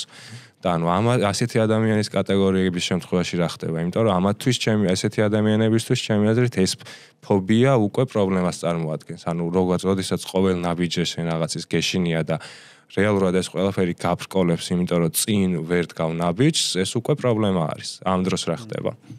დიახ, ეს არის ფობიის არსი, ხო, რომ ჯერ ერთი გენერალიზაცია ხდება ფობიების. ის იწყება ერთი მცირე რაღაცა, თქვათ, ლოკალური შიშით, აი ამ ადგილას არა მიბმული, იმიტომ რომ აქ თქვათ, აქ მოხდა ის მანქანა, ამიტომ ფობიას ეს აქ დახსომებული და მაგრამ შემდეგ ხდება გენერალიზაცია. ანუ ფობიას უნდება უყურე ბოდიგარდი ცდილობს უკვე გენერალიზაცია ხდება დაცვის აუცილებლობის. თუ მართლა იყო რა ვიღაც მკვლელი მოსული მაგალითად არა ამერიკის პრეზიდენტი მოკლეს, ხო? ბოდიგარდმა ვერ დაიცვა. შემდეგი ბოდიგარდები უფრო მეტად, ესე იგი, შემტევი გახდნენ პრეზიდენტის მიერ, რომ ცდილობენ დაიქვემ, იმიტომ რომ აი ეს მოხდა, ეს გინდა, ანუ ძლიერდება ფობიკური მექანიზმი. კი არ სუსტდება, ძლიერდება. გესმის? ხო, ამიტომ უნდასა და მინდას შორის ესე კრიზისი რა არის? მინდათი ცხოვრება. რა მინდა იმით ცხოვრობ და არა იმითი რა უნდა ვაკეთო. და ფობია უნდას მექანიზმია მთლიანად. ისევე როგორც ტოტალიტარული სამყარო ფობიკურად არის მოწყობილი. ტყუილ არ ხდება ასე. არა ეს ფიზიოლოგიური მოწყობაა ტოტალიტარიზმი. ზუსტად ისე მართავს ქვეყანას, როგორც ფობია მართავს ადამიანის მინდათა სისტემას. ესე იგი, რა ვთქვი ჩვენ რა არის, ესე იგი, შფოთვის მექანიზმში მთავარი, რომ იკარგება ჩემ საკუთარ შინაგან რესურსებთან, პიროვნულ რესურსებთან წვდომა. მე ძალიან ზედაპირული ხდები. შინაგან სამყაროში უამრავი თვითონმა კოლოსალური რესურსები, რომელმაც შეიძლება ამ სიტუაცია გლობალურად გამომიყვანოს და დამეხმაროს. მე თუ ძლიერი ვიქნები, მე თუ ჩემ თავს ნდობას იმას დავიბრუნებ, არა? მე თუ დავიბრუნებ კონტაქტს ჩემ სულთან და სულზე უფრო ბრძენი არავინ არ არის, რომელიც რატომღაც განდევნილი მყავს და პარტიამ ძალიან ბევრი იმუშავა, რომ სული განედევნა. მე თუ ამას დავიბრუნებ და ფსიქოლოგი სწორედ ამ გამახსენებს ამ ნაბიჯს ნამდვილი როგორი ვარ. როგორია შენში ნამდვილი არსება. აი თუნდაც შინაგანი ბავშვი, ლაღი, თავისუფალი, ჭკვიანი, ესთეტური, ხო? მე თუ გავიხსენებ, მე თუ შევალ მის ოთახში, სადაც ის ბავშვი ცხოვრობს. ესე იგი ჩავიცვალ მის ფეხსაცმელს და მის სამყაროში შევალ, მე დავიბრუნებ ჩემ თავს. და ამ პროცესში ოღონდ არ შეიძლება ომი ფობიასთან. რომ ფობიასთან ომი მხოლოდ მის ასმან გაძლიერებას გამოიწვევს. რომ შენ თუ მშობელს დაიწყე ომი, რომ მოტყუება მშობლის, მე ეზოში მინდა ჩავიდე ფეხბურთს თამაშობენ ბავშვები და მშობელი რატომღაც არ მიშვებს, არა? და მშობელმა შეამჩნია ის მხოლოდ გააძლიერებს ჩემ ასე ვთქვათ აგრძალვების სისტემას, არა? რატომ? იმიტომ რომ მე თუ მშობელს ომი დავუწყე და ასე ვთქვათ მივედი როგორც პავკა კარჩაკინი მივიდა პარტიაში, არა? და თავის მამაზე პაკლოპი გააკეთა და დანოსი. ისე თუ ესე იგი გავაკეთო და დანოსი მამა ჩემზე, რომელიც მიშლის ხელს კარგი კონკავშირელი იყო, ან ვითამაშო რა ეზოში. ასეთ შემთხვევაში მე დავკარგავ მშობელს. რა დავკარგავ მშობლიურ სახლს ამ დროს. გავუცხოვდები და ეს არის პარტიული, ასე ვთქვათ, კომკავშირლად გახდომის გზა. კომკავშირელი ებრძვის მშობელს და უჯერებს პარტიას. ზუსტად იგივეა ფობიკური ბექარი. ესე იგი, მე ჩემი თეზისი რა არის, რომ ტოტალიტარული სისტემა არ ბაძავს ფობიას. ფობიკური სისტემა. მე მაგას ესე ვხედავ, რომ ბავშვი რო ხარ, შენ მაგალითად მე როგორც ბავშვი ბევრ რაღაცას ვერ აღვიქავ ისე და ჩემთვის ეს არის ესე ვთქვათ თუნდაც იმ ფობიის რომ მე მშობელი მეუნება რომ იცი რა შენ ეზოში ვერ ჩახვალ. ძველი ფოტოები, ნივთები, სათამაშოები, ადამიანები რომლებსაც ძალიან ესე იგი უყვარდი, ახლობელები იყვნენ და დაკარგე რატომღაც მათთან კომუნიკაცია. დავასრულებ. აღარ მიდიხარ დედასთან და მამასთან, იმიტომ რომ დაბერდნენ და ესე იგი მათთან ესე სიმბოლურად მიდიხარ, როგორ ახათ რაღაცა სინამდვილეში სულ სხვა ცხოვრება გაქვს და კონტაქტი მშობლებთან გაქვს დაკარგული. და მშობლებთან დაკარგული კონტაქტი შენ თავის დიდ ნაწილთან დაკარგული კონტაქტი. კი, მაგრამ მე როგორც ბავშვი ჩემი აზრით მან უკვე მშობლის უფრო მეტად ინტერაქციული უნდა იყოს და მშობელი მე როგორც როცა ბავშვი ვარ მშობელი ეცადოს რომ მე გადამიყვანოს მინდაზე და არა უნდაზე. ანუ იმდენად შემოვიდეს ჩემთვის. ამას აკეთებს სიყვარულით, ჩვენზე ზრუნვით. ხო, მაგრამ მე ხო არ ვიცი ეს ყველაფერი, მაგრამ როგორც ბავშვმა. და მანამ პატარა ხარ უყურე ესე როცა კარგი შეკითხვაა ძალიან, როცა ადამიანი იზრდება და მშობლის პოზიცია იგივე რჩება, უყურებ მშობელი თulis რომ შენ ისევ ბავშვი ხარ დასაცავად. ესე იგი, მაშინ შენ უნდა უბრალოდ რო უთხრა, იცი, მამა, მე აღარა ვარ რა, 7 წლის ბავშვი რა. მე მახსოვს, აი, მაშინ როგორ მე მიცავდი ვთქვათ, ხო? როგორ ზრუნავდი. ეხლა მე თვითონ შემიძლია ჩემზე, არ მარტო ჩემზე, შენზეც მე უნდა ვიზრუნო. ეს სიტყვები მარტო არ გმარა. რა თქმა უნდა. ხო, ამას უნდა მოაყოლო რა ნამდვილი საქმე. მართლა პიროვნული ზრდა თუ მოხდა, შენ თუ პიროვნება ჩამოყალიბდი, თუ ზრდასრული ადამიანი და პიროვნება გახდი, მაშინ მშობელი ამას შეამჩნევს და ძალიან გაუხარდება და მოგცემს მეტ თავისუფლებას. მეტი თავისუფლება მოყვარული ადამიანისაგან, ნუ აი ღმერთისგან, მაგალითად, ანგელოზისგან, მშობლისგან. ხდება მაშინ, როცა შენ იზრდები პიროვნულად. და შენში სულიერი ძალები იკრებს, ასე ვთქვათ, ძალას იკრებს სულიერი პოტენცია შენია რა. შენი აზროვნება, შენი ცოდნა, შენი ასე ვთქვათ, ვაჟკაცობა, ხო, შენი შეხედულებები, რაღაცა ესთეტური ზამნიშნული დიდი მნიშვნელობა ესთეტიკას მე დაუბრუნდე და ესე იგი ეს ყველაფერი, მაშინ შენ მეტი თავისუფლება გეძლევა. მოყვარული შენზე მზრუნველი სამყაროსგან. აი, ტოტალიტარულ სამყაროში ეს არ ხდება, იმიტომ რომ იქ პიროვნული ზრდა შეჩერებულია. და იქ ასე ვთქვათ, შეუძლებელია მოლაპარაკება ცეკას მდივანთან. იმიტომ რომ მოლაპარაკება ნიშნავს, რომ შენ სხვა აზრისა ხარ და თუ სხვა აზრისა ხარ, გულაგშია შენი ადგილი. მოლაპარაკება მხოლოდ დაქვემდებარა. უნდა აი სუფთა კლასიკური უნდა, უკომპრომისო უნდა. არის, ესე იგი, კრიზისის შეჩერება, არის ანტიადამიანური ქმედება და ორიენტაცია არა იმაზე, რომ ადამიანი გაიზარდოს პიროვნულად, რომ ბავშვი ჩამოყალიბდეს ჭკვიან ადამიანს, რომ საკუთარი თავის დაცვა შეუძლია. არა ამაზე ზრუნვა, არამედ ზრუნვა იმაზე, რომ ის დარჩეს დაქვემდებარებულ ბავშვად. და ბავშვის ბუნება კარგია, რატომ? იმიტომ რომ მანამ ის პატარაა, დაქვემდებარებას რთულად ბავშვი მასში უფრო ცოცხალია, ვიდრე პარტია. ხო? ძნელია, ესე იგი, სისტემური სჭირდება რა, დაჩმორების მექანიზმი ადამიანის, რომ ესე იგი, მისგან ჩამოაყალიბო კარგი, ესე იგი, საბჭოთა მოქალაქე ჰომო სოვიეტი. მით უმეტეს ქართულს. ხო, რა თქმა უნდა, ბავშვობიდან უნდა, ეს არის მუდმივი, ასე ვთქვათ, ბულინგის, პარტიული ბულინგის, იდეოლოგიური ბულინგის, ასე ვთქვათ. ეგ კი არა, ამ კუთხით რო შევხედოთ, მაგალითად, სახელმწიფო გადატრიალებას 92 წელს. ჩვენ დაგვიბრუნდა საბჭოთა კავშირი. მოვინდომეთ დამოუკიდებლობა. ხო, მოვინდომეთ თვითონ მართვა კრიზისი საკუთარი ქვეყნის. ავირჩიეთ ჩვენი ასე ვთქვათ პარლამენტი და პრეზიდენტი, ხო? რომელმაც გამოაცხადა დამოუკიდებლობა, თავისუფლებაზე ლაპარაკობდა მერაბ კოსტავა, ხო? ძალიან დიდ მნიშვნელობაზე იყო რა, აი ილიას ციტირებას ახდენდნენ, ხო, რომ უნდა იყოს საკუთარი თავის თვითონ ასე ვთქვათ თავადი, არა, თვითონ მართველი, მეფე, ხო? და შენი ქვეყანა უნდა შენ გეკუთვნოდეს და საკუთარი თავი ჩვენ გვეკუთვნოდეთ. ეს საბჭოთა სისტემისთვის არის რაღაცა ცელქობა ბავშვის, რომელიც უნდა დაისაჯოს და დაბრუნდა საბჭოთა ნომენკლატურა. კი ბატონო, მე ფობიკური მექანიზმი. წინა საუბრებიდან რაღაც შიშის, მინდას და უნდას დიალექტიკა. შიშის და თავისუფლების ბრძოლა ერთმანეთთან, არა?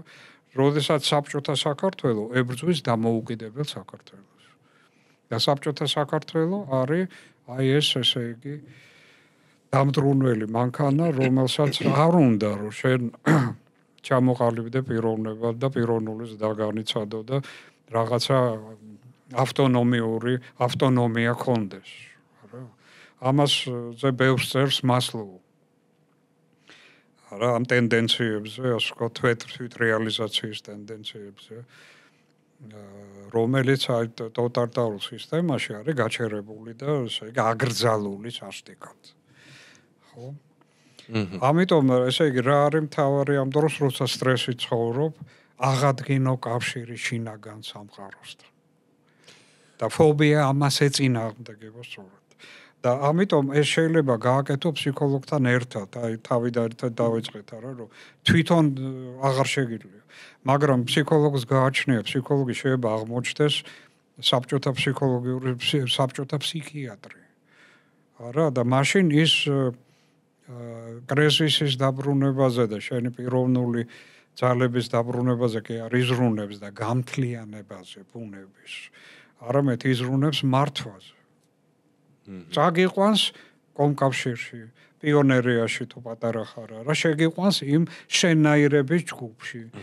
ჯგუფები, ასე ვთქვათ, მარტო ფსიქოთერაპიული ჯგუფები კი არ არსებობს, არსებობს პარტიული ჯგუფები. პროფესიონალთან მოხვედრა საკმაოდ მნიშვნელოვანია ნებისმიერი მასშტაბში გადაბმულია და მე მაქვს ესეთი კითხვა ეხა. ვისაუბრეთ ჩვენ ესე იგი აღდგენა რა შინაგან რესურსებთან წოდომის. მე მაგალითად შემიძლია მე მონახლა დრო თუ გვექნება. დრო იდეაში გვაქვს უბრალოდ მინდა მეც რაღაც კითხვები დავსვა თუ არ იქნება პრობლემა. მოკლედ ესეთი კითხვა მაქვს ჩვენ ვისაუბრეთ ფსიქოლოგი გვჭირდება მაშინ და შევთანხმდით ისეთ რაღაცაზე რომ ფსიქოლოგი გვჭირდება მაშინ როდესაც ეს პრობლემა რაღაც პრობლემა ჩემში არის გამოკეტილი და ანუ არის რაღაცეები რაზეც ხიათ საუბრობთ და ანუ ამაში ჩვენ საზოგადოებაში ვინც არის ჩვენ გარშემო ნუ ასე თუ ისე მათაც შეუძლიათ დახმარება მე მაინტერესებს რეალურად ეხა ესეთი რაღაცა როდესაც მე ვხედავ რომ ჩემი მეგობარი ცუდად არის და რაღაცა უჭირს მაგრამ ნუ ამ ყველაფერს მე ვერ მიყვება და ვხედავ ამ ყველაფერს იმიტომ რომ ვიცნობ ამ ადამიანს კარგად და ნუ ხვდები რომ რაღაცა რიგზე არ არის როგორც მეგობარი რა უნდა გავაკეთო ამ დროს ისე რომ მის შინაგან სამყაროში ესე ვთქვათ ისე ღრმად არ შევიდე, რამაც მე შეიძლება გამოიწვიოს როგორც ვახსენეთ ცოტა ხნის წინ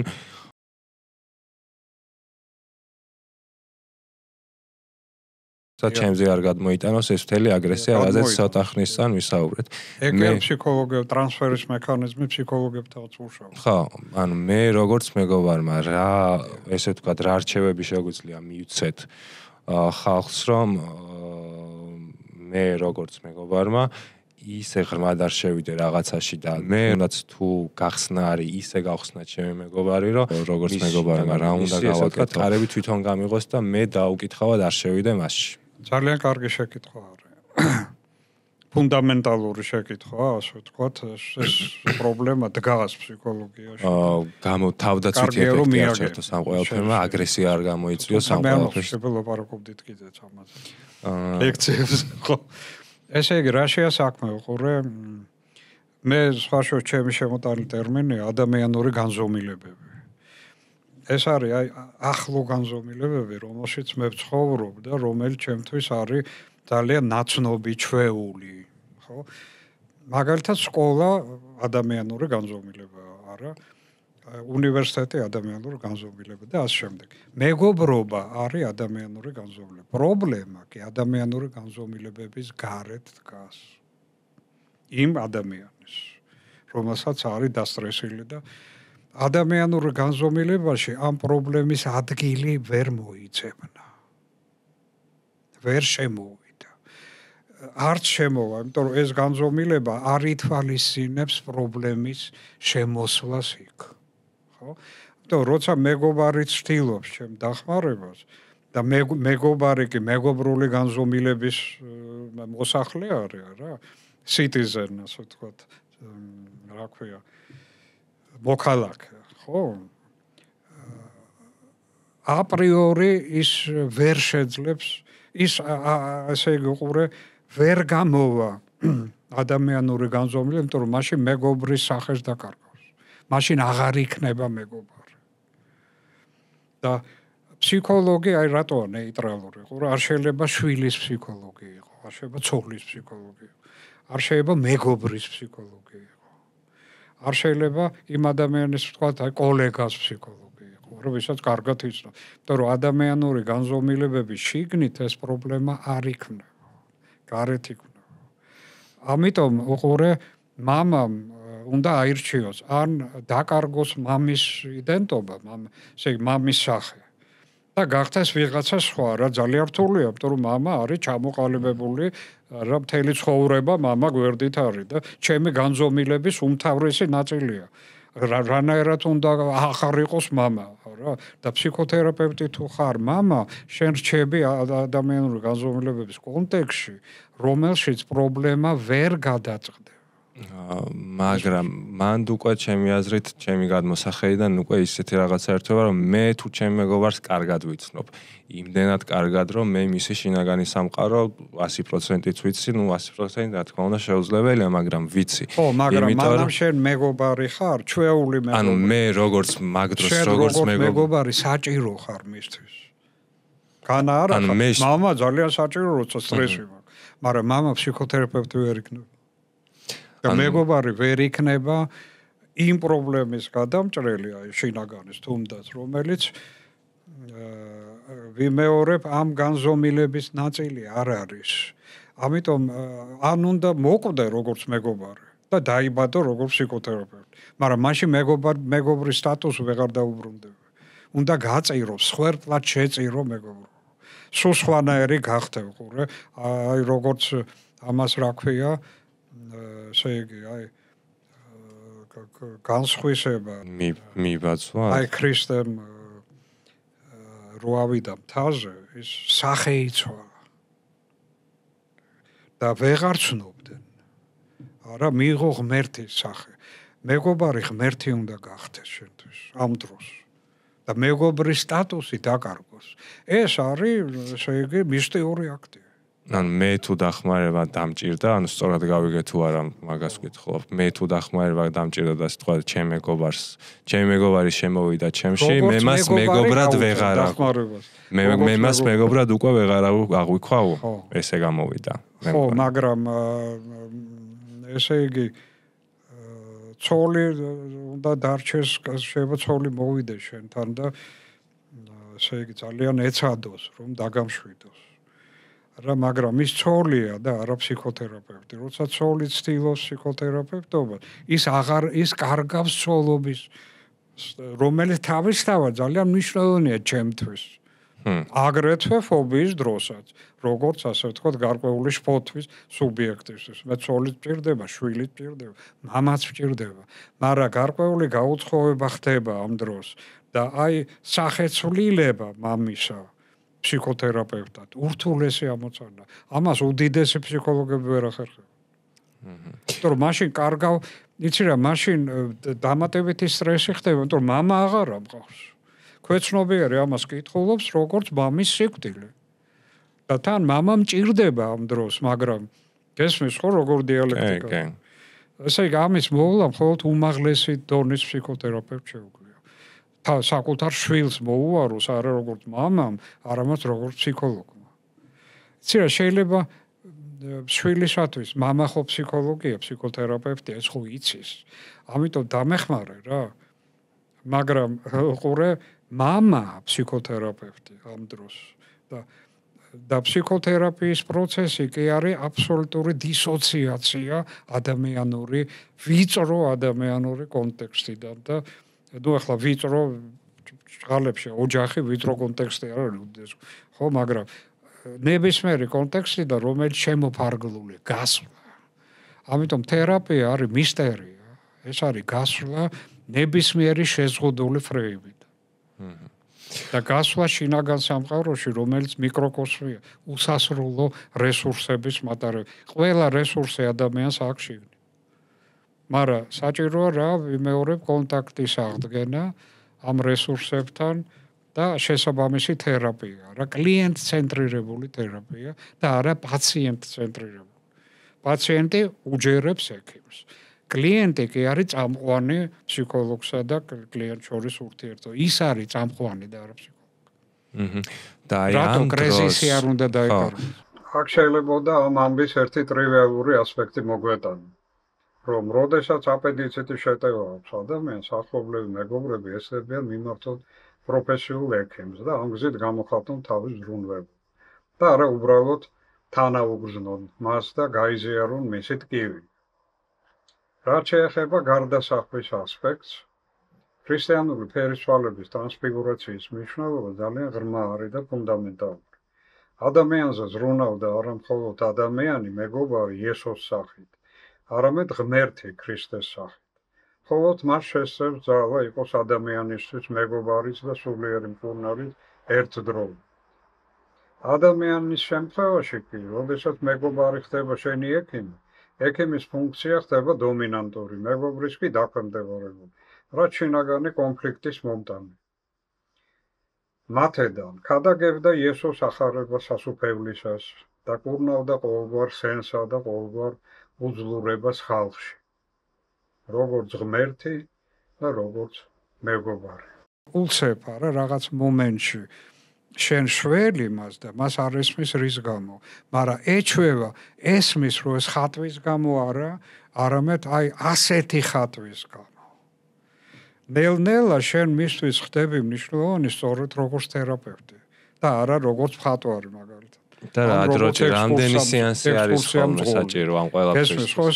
ჩვენ შევდივართ ერთი სახით, მაგრამ ვაკეთებ ჩვენ საქმეს ჯერ აი ესე ფარულად, არა, იმიტომ ფარულად იმიტომ რომ ვიმალები.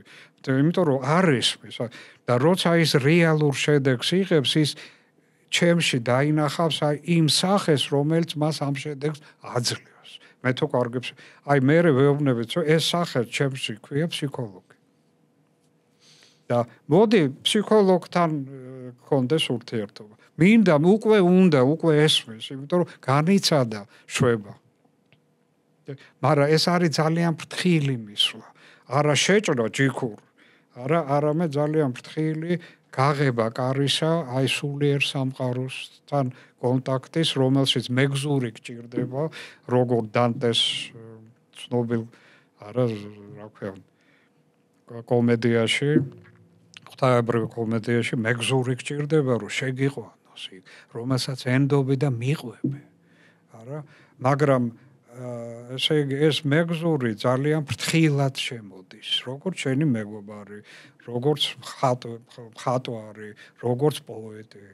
არა, როგორც ადამიანი, რომელსაც ბუნება უყვარს და მიყავხარ ექსკურსიაზე ტყეში და ჩიტების ხმას ასმენინებს, მე და ელაპარაკება ჩიტები, რას გიყვებიან.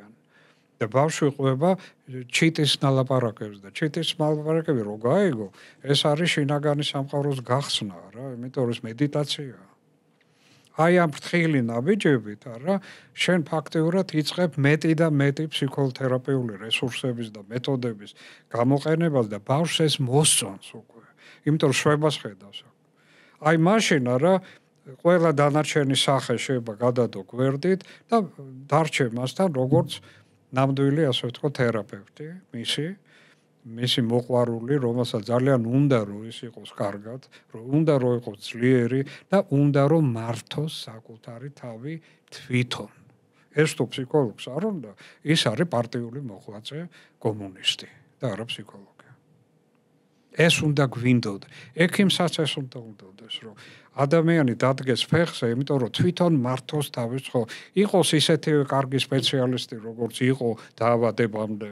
არა თუ მაგალითად სპორტსმენი იყო და ფეხი მოიტეხა, არა, აღუდგეს თავისი სპორტული არ შეუშალოს ფეხმა მაგალითად ტენისში, არა, თუმცა ბრწყინვალე ტენისში ადამიანმა დაიბრუნოს თავის თავისუფლება. და კრიზისი თავის როცა ექიმი ამას აცნობიერებს, რომ ამისთვის გურნავს. მაშინ ძალიან ეს არის ასეთი მედიცინა, არის წარმატებული მედიცინა. ეგ არის მთლიანობითი მედიცინა. ეს ყველაფერი გავიგებ, მაგრამ ჩვენ ესე ვთქვათ სტუდენტი ლექტორის როლებიც გაგვიზიარებია ერთმანეთში. და აქედან გამომდინარე დამება და მე ესეთი კითხვა.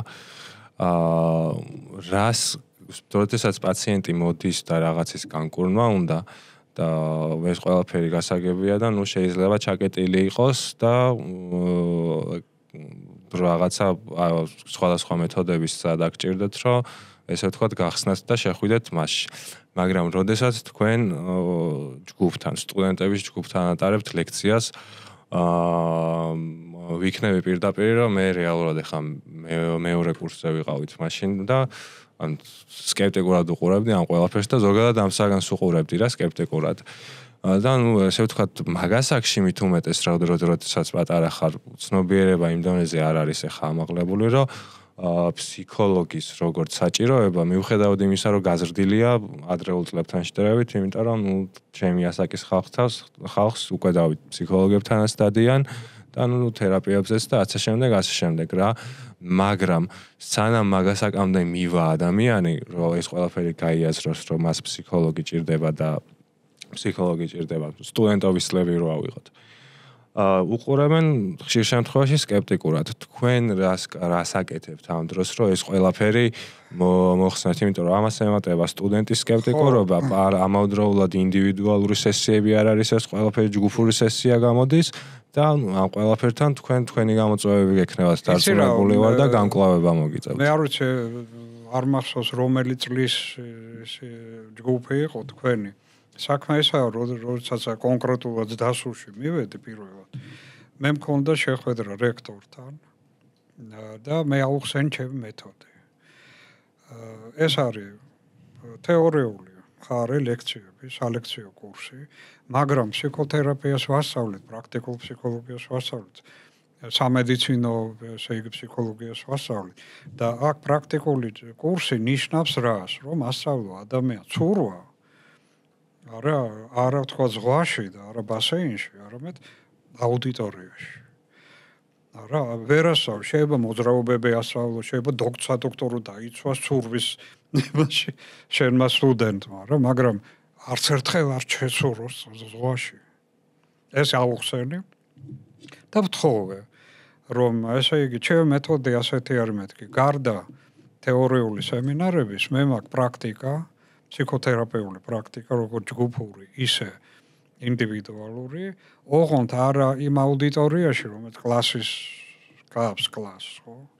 არამედ თქვენ დარბაზი გაქვთ მეთქი სპორტული, დიდი და საკონფერენციო აი იმ დარბაზში მე შემიძლია მეთქი მოვაწყო, ესე იგი რეალური ჯგუფური სესიები და ვასწავლო ამ შემთხვევაში სწავლა და ცურვა არა ერთმანეთს შეუხამო და ვასწავლო იმ სიტუაციაში, სადაც რეალურ პრობლემებზე არის ლაპარაკი. მე მახსოვს რეალურად პირველად რომ საკითხები, რაც გავლილი გვაქვს, იქნება აპრობირებული და გადაწყვეტილი რეალური სესიების დროს. და ეს რეალური სესიები ავაწყეთ თუ გახსოვს ორი მიმართულებით. ერთი კლიენტ-ცენტრირებული ჯგუფები და მეორე ნეიროლინგვისტური პროგრამირების კურსი.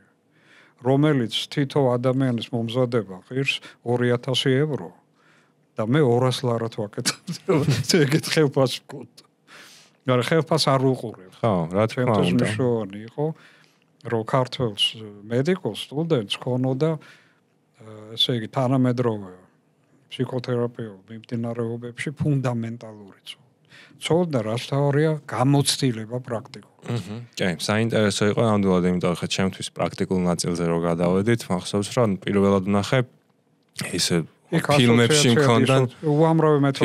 მქონდა მარტო ნანახი რეალურად ესე წრეზე რო დაждდებოდნენ ადამიანები ფსიქიატრთან, ფსიქოლოგთან და თუნდაც რავი ალკოჰოლიკების ფილმები რასაც დიადებში მუშაობა ტრიადებში როცა შენ ხარ ფსიქოთერაპევტის გარკვეული ინტერესები გამოიწვია ამ ყველაფერმა სუპერვაიზინგი ხო გავს მესამე პოზიცია ესე იგი ეს არის უამრავი მთელი ასე ვთქვათ მეთოდოლოგიური კურსი რომელიც კონკრეტული პრაქტიკული უნარჩვევების გამომუშავებაზე არის გათვლილი და ექიმი ჩამოყალიბებული ფსიქოთერაპევტი ხდება. ამიტომ ის უბრალოდ თეორიული ცოდნა კი არა, არამედ პრაქტიკული მას შეუძლია დაელაპარაკოს რა თავის პაციენტს. ასე ვთქვათ, ამოიღოს ის ინფორმაცია, რა ემართება მის შინაგან სამყაროს, როგორია მისი შფოთვა, რა კლინიკური შფოთვა, ესე იგი სამედიცინო პროცედურებისადმი შფოთვა. არა უნდობლობა, რომელსაც არ უნდა რომ ახლა უძდელი იყოს და არ გენდობი უთხრას ექიმს, არა, მაგრამ ნდობა სჭირდება გარკვეული მიდგომები ნდობის გამოხმებას, არა, საუბრები პაციენტთან, ყურის დაგდება, შესვლა გარკვეულ სიღრმისეულ კომუნიკაციას. ჩემი პრაქტიკიდან გამომდინარე, მოსმენას ერთ-ერთი მთავარი როლი აქვს პაციენტი ექიმის ურთიერთობისას. ძველი ექიმები ხო ეგრე იყვნენ. ძველი ახლა ძალიან საინტერესო რაღაცა ასკლეპიუსთან დაკავშირებით, ახლა ვერ მოვასწრებ, რომ დიდი თემაა. მაგრამ ძველი ექიმები ყველა იყო ფსიქოთერაპევტი ამ დროს. და მეტად ფსიქოთერაპევტი, ვიდრე რაღაც პროცედურების, თქვა სამედიცინო პროცედურების ჩამოყალიბება. და ეს შველოდა ძალიან, იმიტომ რომ იცი განკურნების მომენტში ადამიანი მთლიანია. ის თუ რა ხდება ჩვენ მენტალობაში, ჩვენ ცნობიერებაში, აირეკლება იმ წუთში ჩვენ სხეულს. აქ თუ არის შიში, გულისცემა იცვლება, ესე იგი, სუნთქვის ტიპი იცვლება, წნევა იცვლება, სეკრეცია რა, იმეების, ესე იგი, გადასტრუქტურირდება მთელი სხეული, ფობიკური სხეული ხდება. აქ კი არ რჩება ფობია, რამაც სხეულში გადადეს. კი, ბატონო. ამიტომ და პირიქით, მე თუ რესურსი მოვაძებნინე ადამიანს, რა, დავამშვიდე რაღაცა ვაზიარები შინაგან სულიერ სამყაროს გავახსენე სხეული სრულიად სხვა ხდება. რაც ჭირდება მედიცინას, იმიტომ მედიცინას არ ჭირდება ფობიკური სხეული.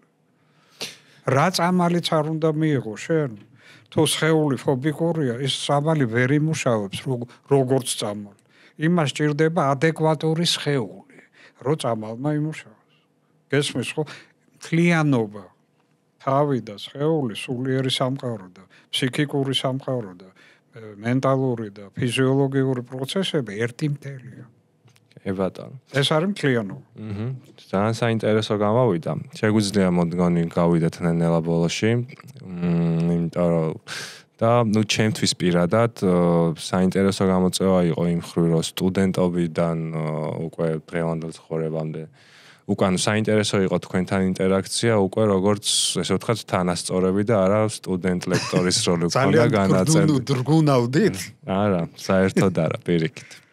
არა, მე ვცდილობ ხოლმე რომ ესეთი ვიყო. ხო, მაგრამ მაგ დროს მაინც ახლა გინდა არ გინდა სტუდენტი რო ხარ, რაღაც ჩარჩოები გაგაჩნია უკვე დღეს, უკვე დღევანდელი ეს განზომილებაა სტუდენტური. დღევანდელი მოცემულობიდან გამომდინარე, როცა უკვე ესე ვთქვათ, შეგვიძლია თანასწორად დავждდეთ და ერთმანეთთან ვისაუბროთ, უკვე სხვა გამოცდილება იყო ჩემთვის და ძალიან დიდი მადლობა ამ ყველაფრისთვის. მადლობა შენ რომ ასე გაგახსენდი.